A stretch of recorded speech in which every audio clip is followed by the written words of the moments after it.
If you have ever been designing in Silhouette Studio and found that you were just completely frustrated with the whole process, this video is for you. I'm going to talk about 10 different ways that you can work smarter, not harder in Silhouette Studio. You're not going to want to miss this, I promise. My favorite tip is actually number 8, so stick around. Hi, I'm Brenda Lambert. I'm a TJC licensed instructor for Silhouette. You found your way to Silhouette success. There's a lot to cover today in a little bit of time, so let's do this.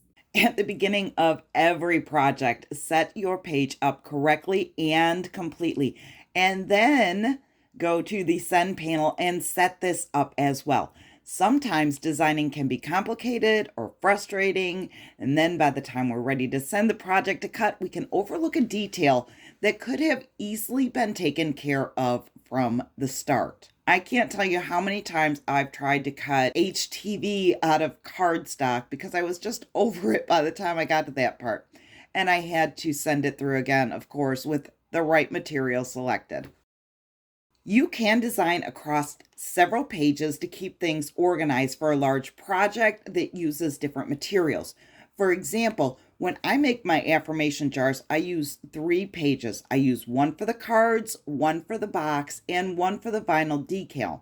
And that way I can easily keep my cut settings separate and organized without any added thought. And this allows me to focus more on the design process.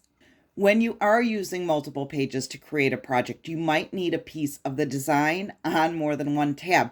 And you can right-click on that element, copy, head over to the other page, right-click and paste. This is going to bring that element over and set it in the same spot as the first copy. That way you don't have to save the selected element and then merge it onto the mat. It saves you a little bit of time with a copy and paste. When cutting several different elements on the same page, set the uncut designs to the left of the mat, organized in the order in which you're going to cut them. So top to bottom, 1, 2, 3. Pull the first element onto the mat, cut, then set it to the right side of the design mat.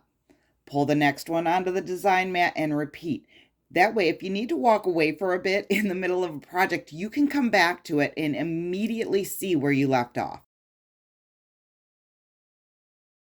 Sticky notes. Now, I have mentioned these before, but they are really helpful, and I think it kind of needs to be stressed again. You can keep track of fonts, sizes, hex numbers for your colors, any information that you want to keep visible throughout the design process. These sticky notes will be available to you if you save as a Silhouette file so that you can reference them in the future as well. So I like to open a sticky note during my project setup process, back to number 1, so that I remember to use them. Get in the habit of creating a template. This can be as simple as a rectangle that represents the size of your design area. If I'm working on a keychain, I'll pop a circle in there to represent the whole as well, and then either group or right-click and make a compound path. Either way is fine. And this is going to be quicker and more accurate than relying on the measurements in Silhouette Studio, especially when you're using text. Organize your files. I highly recommend getting an external drive for this. They are relatively inexpensive and help to keep your computer running as it should, therefore keeping Silhouette Studio running smoothly as well. I use a Seagate 2 terabyte drive, and I'll link that in the description. But what you want to do is create a folder for Silhouette Studio. Then create subfolders to keep it organized.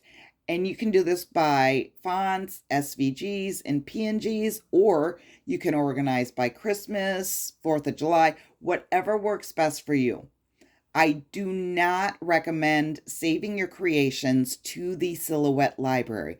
It has limited space, and the track record when it comes to keeping files safe is not the best.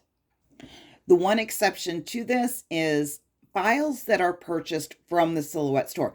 These files are typically recovered if there are any issues with your library, but if they're not, you can easily go to the Silhouette store and find them under your account tab and download them again.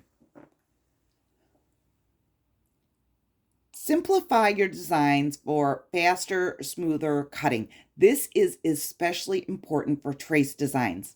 We can grab a circle from the drawing tools to demonstrate. Now, double click and you will see 4 editing points. That's good. Now let's trace and pull up the editing points on that. There are literally too many to count. You can simplify until the points are reduced to an acceptable number.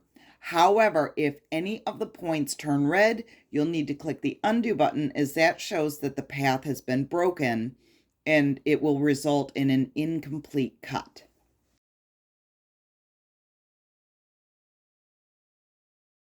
Find 1 or 2 sites that have a nice variety of designs that you can pull from. I use the Silhouette Design Store and Creative Fabrica.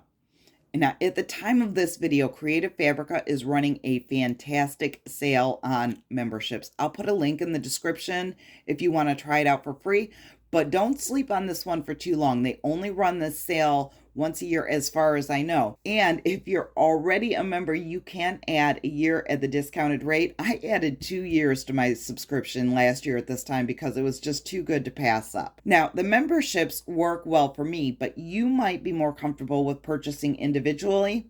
Either way, you want to have your go-tos. There are endless sources online, and you can spend an entire day looking at SVGs if you're not careful. Believe me, I have done it more than once. Last but not least, I suggest you join a Silhouette support group, and Facebook seems to be the fastest way to get a specific question answered. Of course, I'm going to suggest Silhouette Success, but regardless of which group you choose, make sure that the moderator of the group is knowledgeable and active. Otherwise, you could end up with bad information. If you have found the information in this video helpful, please hit the thumbs up. It helps me out a ton. Also, if you're going to stick around on YouTube for a while, make sure you catch this one next. Otherwise, go create something amazing, and I will see you in the next video.